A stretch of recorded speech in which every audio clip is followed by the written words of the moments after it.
Hello, pro wrestling fans, and especially our fan of the week, Angie B. I'm Jay here, back again with the horror guy, Gary, who needs to earn his much better nickname back. And we are now available everywhere you listen to podcasts. I am super excited this episode. Impact was especially great. Got a contest winner to quickly name, ratings, some interesting creative ideas from our boy Robles, and a new segment called Which Indie Wrestler Would You Like to See on Impact, which we'd love to hear your thoughts about also. But we're going to start off with some huge news about Johnny Gargano. Take it, Gary. Okay, this past week on this Thursday's Impact, Johnny Gargano made a guest appearance that no one saw coming, and he put over Alex Shelley really well. Um, he's wrestled everywhere. I guess he's kind of like on the fence if he's a free agent. I'm not sure. Nobody saw coming. Yeah, and I mean, this is a great thing that Impact pulled off. I didn't hear anybody like giving away a spoiler or anything, so this was a pleasant surprise. That's why I mean sometimes spoilers are a terrible thing for wrestling. And I'm looking at the guy's career. He's been everywhere. He's done everything. He's been wrestling since he was like 18 years old. If there's a guy we can sign on the Impact roster, it'd be Johnny Gargano. Yeah, so I'm thinking. Well, first I thought he was signed with WWE. I kind of forgot about that little situation he was in, where I'm not really sure what happened. I guess, like you mentioned earlier before we recorded, he had a problem with like NXT, I guess, and he got married or injured or a kid. I'm not sure. Plus, it And doesn't hurt that he's a big Star Wars and Marvel fan, Jay. oh yeah, that's very cool and nice info you found on him there. I don't know a ton about the guy, but I'm pretty sure he's like a huge Triple H guy. Like I think he's like the Triple H guy. So I don't think he's leaving WWE. I would guess like he's still with them, and that was like a Yeah, WWE Impact kind of friendly, yeah, kind of like a friendly WWE Impact thing. But I mean, I could see him showing up maybe if he still hasn't appeared on the main roster by then. kind Like of like the way the AJ Styles thing happened. yeah, That's like or Mickey. yeah. I Well, mean, I think Mickey was different. what's unfortunate is people think like that it meant maybe a possibility. Just have your fingers crossed that something like what does break, or maybe he's just sick of the bigger promotion and wants to hone his craft and maybe be the Yeah, I mean, the spectacle of the show. yeah, I mean, stop in for a little. I mean, he'd be huge on Impact. His name would kind of be like one of the biggest, which I was talking about in another situation. But I mean, he could just pop in and help Shelley win the title, and that's it. One time thing. Great for everyone involved. Well, look at what was it, 2 years in a row or something? He had the feud of the year with Tommaso Ciampa.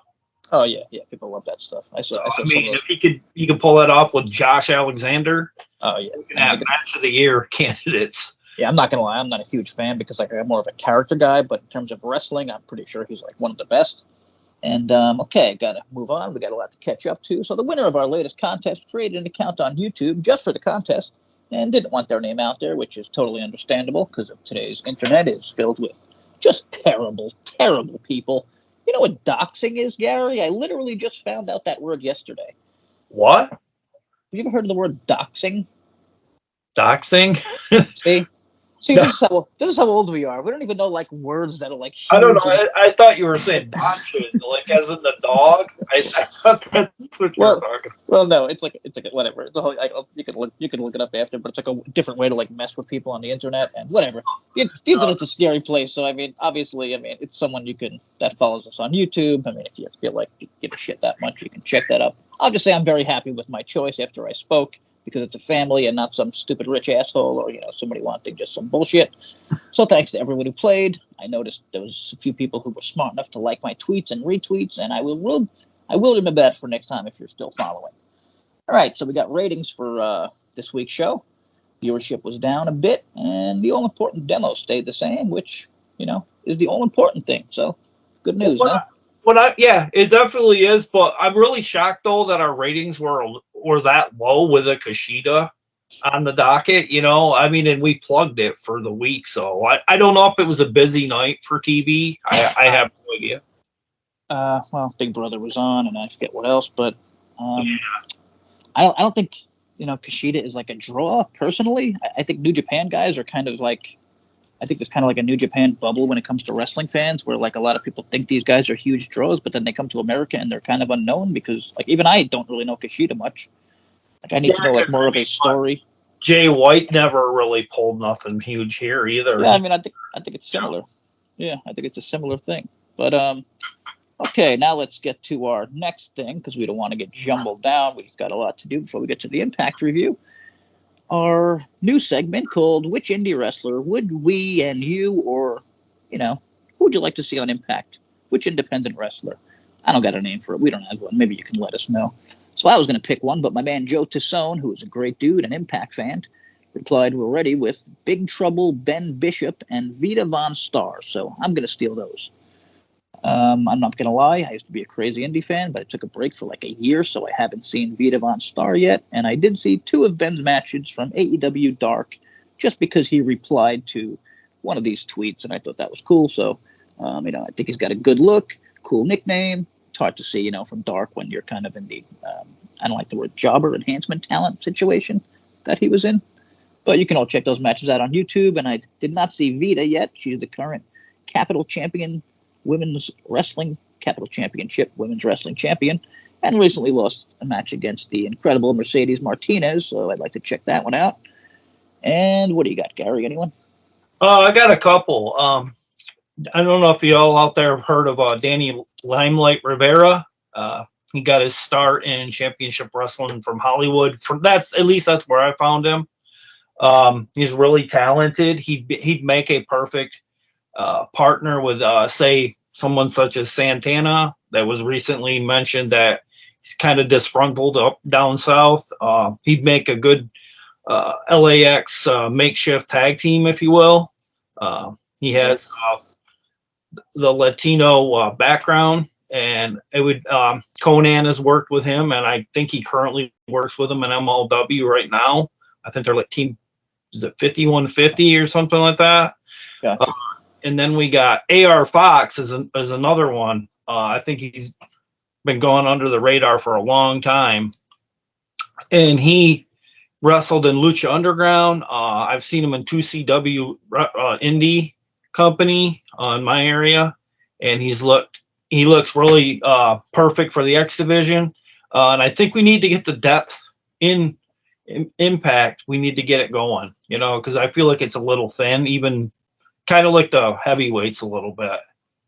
All right, so interesting stuff there. Our boy Robles also mentioned Kylie Ray, who had a great Impact run before some personal issues, and I'm guessing the door might be open. I don't know about that. And he also mentioned JT Dunno, who I've seen a few times, but I'm pretty sure he's retired after some injuries and a crazy deal with a promoter and drugs, so hopefully he's doing good. Now, before we get into the review, I thought this was really interesting. I talked to this dude Robles a lot about wrestling, and he's got some crazy ideas and some totally interesting, amazing ideas, I think. So here's one I'm curious what you all think of, and you, Gary. We know Ric Flair's last match is coming up this weekend, and he thought it would be cool if Jacob Fatu beat Josh Alexander, and his scenario actually ended with Chris Bay becoming world champ, which, I think a lot of people would love to see, you know what I mean? Like, yeah, it's just kind of like, I don't know. I don't like his size for the heavyweight division. Honestly, I think his speed and his movesets are perfect, but I don't know if he could work a full-time schedule like in the heavyweight, just because he's got to go through guys like Josh Alexander for like a rematch, and then there's just some that stuff. Yeah, that's fair, but we're in a world where Daniel Bryan is champ, and so I think it just kind of depends on the guy and the situation, and I do think it's too soon for Josh to lose, though, and I'd be really shocked if anyone. I think there's 2 or 3 title matches, and I'd be really shocked if anyone lost their titles during this show. But it would be crazy interesting, and I kind of think they need like more of a hook than just Flair's last match, like for people to watch it over again. So I don't know, maybe.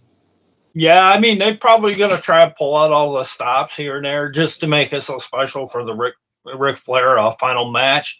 I was kind of hoping it was going to be a singles match, but they might be trying to protect him, obviously, here a little bit. But yeah, I'm guessing it'll be Andrade and yeah, Jay in the ring most. Is it Lethal, right? Yeah, and Lethal in the ring most of the time, and the other guys But I also figured Jeff can do a lot still. I mean, the guy looks friggin' really good for his age. Christ. Oh, I don't know about Rick so much, but we shall see. I mean, I guess that's part of it. Like, what can Rick do? And Jesus, God, I hope Rick's okay, and whatever I else. wonder if it isn't going to open the floodgate for some other icons Yeah. like Hogan, and you know what I mean. You never know. Okay, now before I move on to the review, I have to give a one-time plea to Alicia Edwards if she happens to be listening, or if anyone knows is friendly with her. It would be super cool if you could join my friend Robles' Twitter space one day for a few minutes. It would mean the world to him. And now on to the Impact review, which started with a goddamn sweet match between Ace Austin with his Bullet Club pal. Wow, I actually have a blank there. Who the hell was with Ace Austin? Bay came down. Oh God! That's why the blank. Yeah, was. basically, it's the student and the teacher on the opposite sides, basically coaching their. Yeah, I had a space because I had a space because it was like, you idiot! You just talked about Bay. You can't possibly forget it at this point. But it was versus Eddie Edwards, and I really like this matchup. Ace versus Eddie. Like, I don't remember the last time this happened. Do you? No. Probably a year, maybe. So they were kind of in different situations. Like Ace is more of like a main event guy now, and Eddie's a top heel. Well, so yeah, too. And then like Ace was a complete dick, you know, like wanted Eddie's wife just because she was. Oh, that's right. He wanted to bang his wife. Yeah, he was. Wasn't he selling that shirt or thinking about it? Or yeah, I think Ace something. I just banged your wife. Oh shit, that was good. Man, great character, man. What a great signing he's been, and he's stuck around. Like, God, what a great one, that guy. Well, I was worried about Ace Austin going to ROH at one point because he had been showing up different indies, and that was kind of like right around the time of the main part of COVID, and then like I don't know, then he ended up getting signed by Impact, so kind of a big steal for Impact there. Okay, gotcha. Yeah. Interesting. Then there was got some notes all over the place. I loved the Stone Cold Heath promo. Really loving this, Heath. I think you are too. Oh yeah. Before the show on BTI, apparently his music hit and it caused Vincent to get pinned by Boo Fender. Wow. So even the sound of Heath is terrifying people. Yeah, it's losing their train of thought in the ring. I mean, I'm still kind of like, it's Heath, you know what I mean? Like, it's weird, but trying to look at it from like, I've never seen him in WWE before, and it's a new character, and I'm with it. He was like so goofy. I'm sorry. Yeah. He was goofy, and then he had like the weird hair. Yeah, I mean, it is. It's like it's hard to like get past stuff like that. But I'm starting to with him because he's so badass, and I like it. And I'm sorry we didn't mention Ace got the win in a goddamn what a great match. I love this match. Eddie pinned him. Oh, Eddie got the win. Sorry. Yeah, he hit him with some type of driver. They said that Tom Hannafan said the name of the driver, but I can't remember what he worded it. Sorry, I guess Rosemary was correct. I don't actually watch these shows. I guess I got so many notes here with stuff. The Heath thing actually happened. Okay, so the Heat thing was right before that. I mean, I don't have time for this match, but I can't say enough how much I love the goddamn Eddie match, so that's it. I won't say it again.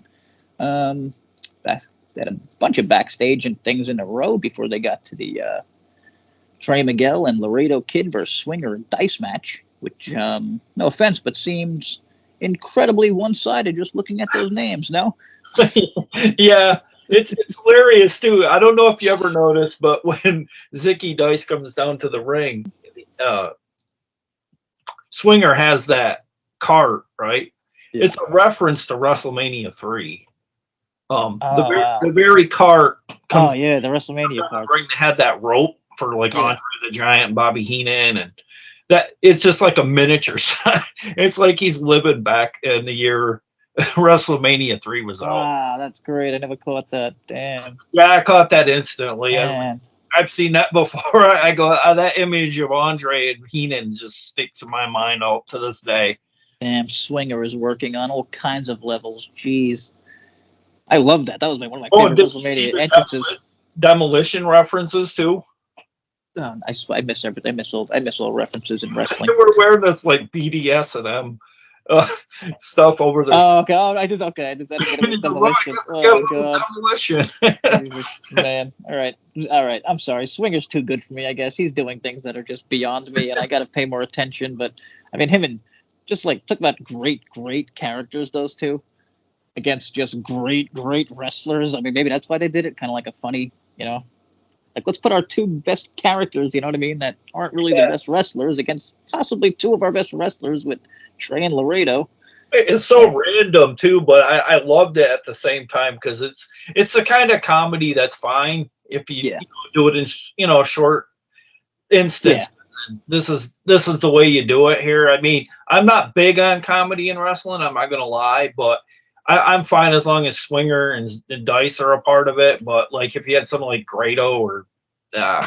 To me, it's always about like the amount. It's like, don't go crazy with pretty much, I guess, don't overdo anything pretty much, I guess, but especially bad comedy in wrestling. But this wasn't bad. I mean, this was good comedy for me. It was short. These guys are funny. It was a short match. The right team won, obviously, nothing stupid.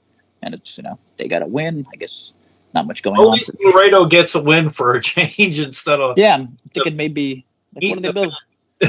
But what are they building to here? Is this anything or just a random match, or are they building to Trey versus? No idea. Unless they're trying to make them a makeshift tag team. Well, how about Trey versus Laredo? Yeah. Oh, no, forget it. I was thinking Trey was champion right now. All right, maybe a makeshift tag team. Yeah. It would, kind of like that Lucha team, kind of like it down in NXT. They had the Lucha. I can't remember his name. Sin Cara. Oh yeah. The Lucha family or some weird something. I think Lucha House Party. Is that what it is? Yeah. I also missed Alex Shelley interrupted Josh. I thought that was really good because I don't see Shelley as like a talker, but like I thought it was perfect. Like, he didn't talk for a lot. He nailed it. Very good. Have a quick note. Brian Myers backstage. You can always funny. You can stick that dude anywhere, even commentary. He's just very, very good at everything. Yeah, what exactly? I don't know if I was about to go out to the kitchen. Did I miss something with him? Because I don't know if I seen that. With Myers? Yeah. They offered a match with Black Taurus, and Myers tried to get out of it. Yeah, I did see that. My son was out at that time, and I was about to go up to the kitchen, and I was trying to point to him on the screen because I want my son to get to learn how to like wrestle. Yeah. And I was trying to show him Black Taurus, but he went off camera, and I didn't pay attention to what the dialogue was about. Yeah, see, we think alike. That's the kind of guy I would show to a young fan, like Black Taurus, Rosemary, people like that who kind of jump off the screen. But so Scott, get him into watching wrestling, but he's only 3, so. Try. I believe I was taking a WrestleMania 1 when I was 3, so it works. In case you missed it, so Scott D'Amore actually walked by as Myers was joking about Scott D'Amore, and he said, he approved the match as he was walking. Like, it was funny because how casually he did it.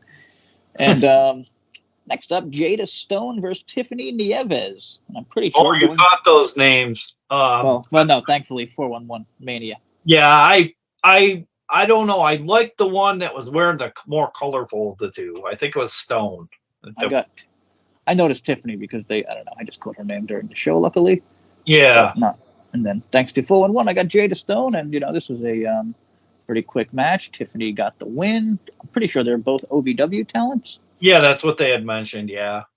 Okay. And then Killer Kelly comes down, debuts, and beats the hell out of Tiffany, who got the win, which was pretty cool. You mentioned that the crowd wasn't that great for this, which did it kind of was like that Raven appearance. Remember we reviewed it a while back. It was kind of, but that was a little bit more understandable. That was an older, kind of more forgotten about talent. But with Killer Kelly, I would have thought there would have been a few more fans. I don't know. It just kind of felt awkward to me when she came down. She looked great. The whole thing was great, but I just kind of felt like, I don't know, it was a bad night of tapings for the fans. I don't know, or maybe it was coming off something that was kind of awkward for them. I don't know, but I just think she should have, deserves Oh yeah, definitely. More praise than what she got. Yeah, I mean, I don't want to say ignorant fans, but I'm using the word ignorant as in, the definition way, as in they don't know things. They're not stupid. They just, if you don't know something, you're ignorant about it. Doesn't mean you're an idiot. Just, they don't know Killer Kelly, which sucks because she's awesome, but they will know her because she's fantastic. She has a great look, move set, interesting, just a hell of a talent. And if you missed it, she has already signed with Impact, so she should be around a bit. Yeah, And she's what, multi-year, I said? yeah, I believe that's what it said. And I got to mention Tasha was awesome on the mic. Oh, yeah. Yeah, she had said on commentary that, didn't she say something about she was referencing the girls or something, saying that, I don't know, basically I don't know, they gotta step it up if they want to be a knockout or something like that. She was basically. Yeah. She was like the queen of the division. I loved it. Again, great character and wrestler. And then, to be honest, not sure where the hell this came from, other than they mentioned it earlier with the whole Josh thing needing to fight big dudes as he took on Shira. Oh, okay, yeah. Yeah, what are your thoughts on this? I'll let you take this one. This is a grudge match, more or less, because the week before, wasn't it one half or both halves of the Motor City Machine Guns were being attacked, and he was going to the ring to help them, and that's when Shira and can't think of his other name, the other guy. Oh yeah, Gujar. Gujar, yeah. They tried to go to the ring, and then they more or less blocked him from going there, and then he just he demanded they both wanted to fight this week. It was a really one-sided match, really, I felt, and it's the way I would have built it, just because I feel like they're way on two different planets here, because one's way talented and one's, I don't know what it is, it's just kind of green in my opinion. I don't know. Yeah, kind of weird. And I mean, again, I just, like we said this last week, they kind of have no direction for Shira. Now he's tapping out to Josh. To me, he's the kind of guy who should never tap out. If they want something, help. Yeah. If they want something from him, but maybe they don't. Maybe he's just a fun guy who pops in and whatever. I'm cool with that. I mean, I don't think many people are looking for a huge Shira push. No, I don't believe so. But I just wish we could book him even for a better part of a year or something. Kind of put a title on him or something. Yeah, I feel like piss or get off the pot with him. Yeah, and that's kind of the way it's been every time we've gotten him. And it's really, we might better have just kept Jake something or Follow Ba, somebody like that. So I thought this was also one of the highlights for me, the backstage segment with Deanna and Chelsea talking about Deanna's bachelor party that's coming up, and Havoc ran in all excited, how much she wanted to party. Sorry, Jessica. Yeah, she's pulling out that inner Taya. Taya was even getting embarrassed by her. She was kind of trying to pull her away from the. Yeah, and that's, I mean, Rosemary obviously was embarrassed, but Taya is, she's kind of the partier. So she was, I think at first she was kind of a little into it, but then she got embarrassed. So I really liked it. Felt like really a cool scene. Felt like a bunch of high school girls in around the locker or something. Yeah, and again, I love seeing different versions of characters like Havoc, very similar to Joseph Park. Oh yeah. I mean, it shows that they're very versatile on what they can do. Yeah, definitely. I love that. I remember Joseph Park. I could not believe it. I couldn't even believe it was the same person. That's how good he was. But whatever. So Honor No More was outside with Scott. He announced that if they win the 5-on-5, they will get a title shot for the Kingdom. Yeah. Okay, and if they lose, they must disband the entire group, I guess. Yeah, the whole H&M. Now, does that mean the Kingdom couldn't be a tag team anymore?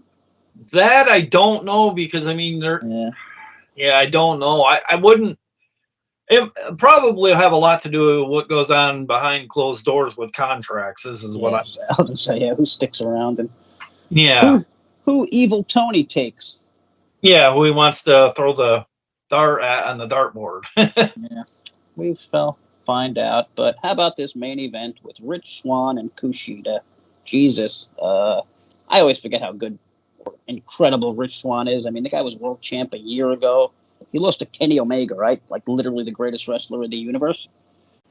And Oh I, yeah, and yeah, I he don't even did. think, and I don't even think he got his rematch. No, he didn't. He looked really good in all those matches with Omega, though. I felt like he first, even though he didn't get the Duke with Omega, I always felt like he always had Kenny's number for a lot of their times the encounters they had. It's just I think the experience and the size, and and the overall experience, like I say, was the difference in that rivalry. Yeah, I couldn't believe. I was shocked when they said this was the first ever meeting between Kushida and Swan. I just figured they've both been around for years, but also Kushida's been stuck in WWE, I guess, so that could be why. Well, you can kind of Um, say that they're both kind of like up north talents fighting each other too, because they've both been. yeah, well, Hannafin actually mentioned that. I don't know if you noticed, but he mentioned they were both WWE Cruiserweight champions. Like, I Oh, love that. yeah, he did say that, didn't he? Like, I love that. Like, first, why not? Like, what does it hurt saying that your wrestlers were, you know what I mean, former Oh, yeah. champions I mean, in the that's a big accomplishment, you know. in the biggest company? Like, you know what I mean? Like, as much Yeah, as everyone doesn't like it, it's the biggest company. So why not use it as much as you can? Like, yeah. even us, I hate. trying to tie WWE to Yeah, I hate it Gargano. when a promotion like that is like too proud to acknowledge another promotion. This is Yeah, what this silly. Forbidden Door stuff is all about. That's what it stands for. Yeah, We exactly. shouldn't be, we should be kind of working together, whether we're the big company or the little tiny company that's got like 20 guys on the roster. Yeah, well, you get it, Gary. It's a shame the entire world doesn't. But let me finish with, well, actually, before we get to, you can do your, we can do our scores. But let me read 411's quickly. They gave it an 8, which said very good, really good episode of Impact with great matches from top to bottom, and none of the typical boring filler we might have had in the past few weeks. Might be a bit much. I think that's why it really set this show apart from rather good episodes we have seen recently. That it was truly good and entertaining from top to bottom. I'm not sure if Emergence is being pushed as a big deal event or not, but it feels like a great card, whether it's a pay-per-view or Impact Plus live event. So Yeah, the very good. tickets are selling really well for it. Um, the post show for Fightful gave it a 4 out of 5. Just last night's show. Um, I believe that's also an 8. yeah, Yeah, and then like I'd like to update to like the Gargano thing. Apparently that was just a favor. It don't read too much into it if I didn't mention well, that. that's what they are telling us, Gary. And let's just say I don't believe they all the time. So Yeah, I that's think they try. I think they try to downplay everything that happens on Impact. Like, oh, like the yeah. second, like the minute it happens, they have to jump out with, "Oh, that was just a favor. Don't worry, he'll never be there again." Impact can't even afford a bathroom at their venues, or Yeah, I know. I swear. I they tried to say that we didn't even have one. What was that one place up way up mean, north? it's all so ridiculous. I honestly think I think a lot of people out there like maybe are jealous that they have like a good relationship with WWE, and I think that's what this is. I could be totally wrong. Maybe it's just Gargano is a total free agent right now, and Honestly, I think we have the healthiest relationship out of anybody with WWE because oh yeah, you got AEW's at kind of odds with them. MLW is trying to sue them.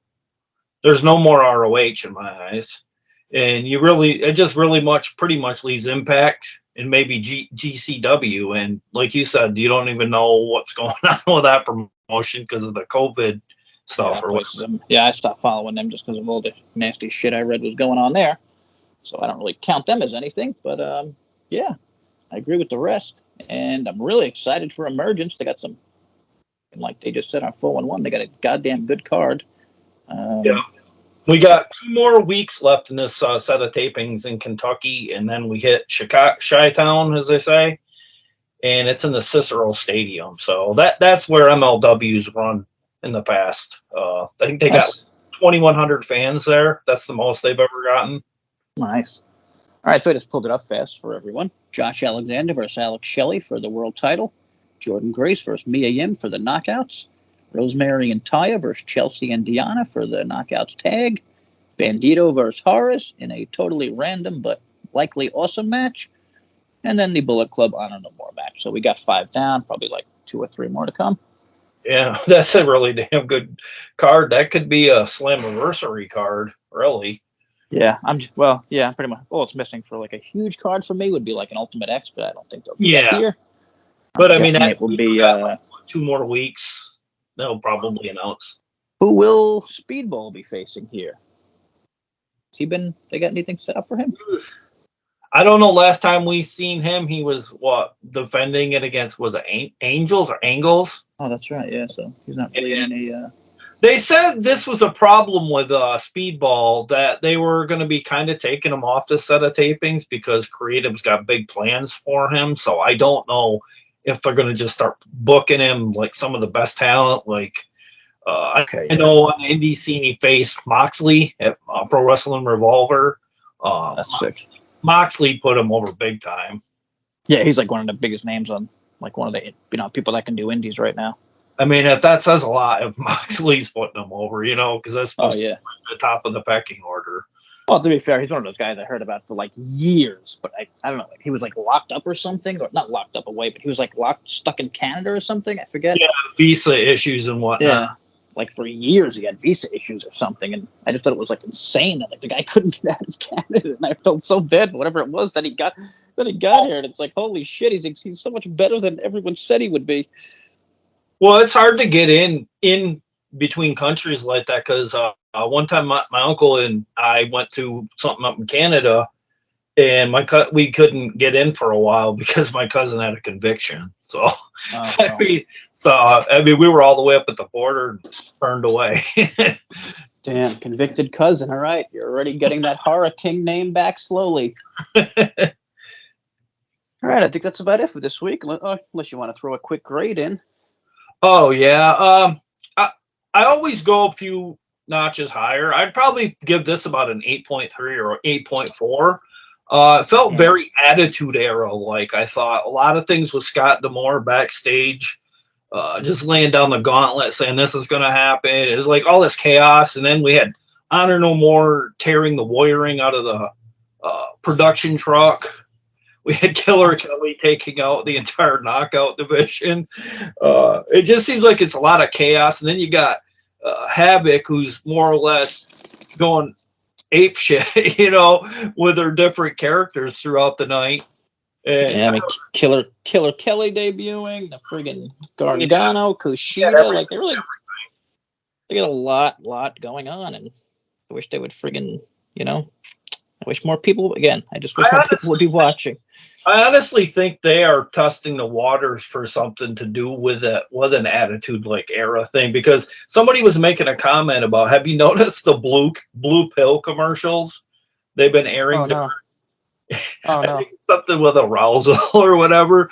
But what's funny is like it kind of feels like that, those sex line things they used to do at night during wrestling. Okay, yeah, totally. Yeah. It's kind of like feels like Axis is kind of letting them do their thing or whatever. Like they're kind of like letting them. They totally should. I guess you could say. They totally should. I mean, look at Axis. No offense, they don't got a lot going for them. Make Impact your friggin' main thing and let them go crazy. Push all the goddamn limits. Feels very ECW like, it just without the violence. Yeah, and I mean, I don't think it's needed. Like somebody was talking about, totally random, but somebody was talking about how Moxley bleeds in literally every single match he has. Yeah, like that stuff's not needed. You can still be, kind of like ECW and hardcore and whatever else and cool without bleeding all the time. And I don't know. I think that's about it for this week. We hit on pretty much everything. I don't want to go too long. No, that's all I have on this week's episode. But I can't wait till next week. Like I said, and then we got 2 weeks, and then we're live on Impact Plus. And if you get Impact Wrestling Unlimited Insiders, you'll be able to watch it too, I believe. Oh, that's Emergence on there?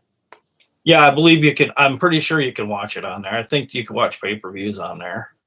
Oh, cool. Well, you should all double check that, or be sure to find Gary's Movie Emporium. If not, then you can yell at me, but I'm pretty sure that's the way it works. if not, find Gary's Movie Emporium on Twitter and bash the hell out of him. Yeah, give me a bunch of downvotes. Or do it in our comment section. Yeah, that's even better. All right, everyone. Please like and subscribe and Follow us on all our new podcasting apps. And, a lot of people have done it already, which is really cool. We appreciate it. We really love our fans, and we pay attention to everything. As you can see, if you write things to us, we will mention it and talk about it. So, yep, that's it. And we'll see you next time. See you next Friday.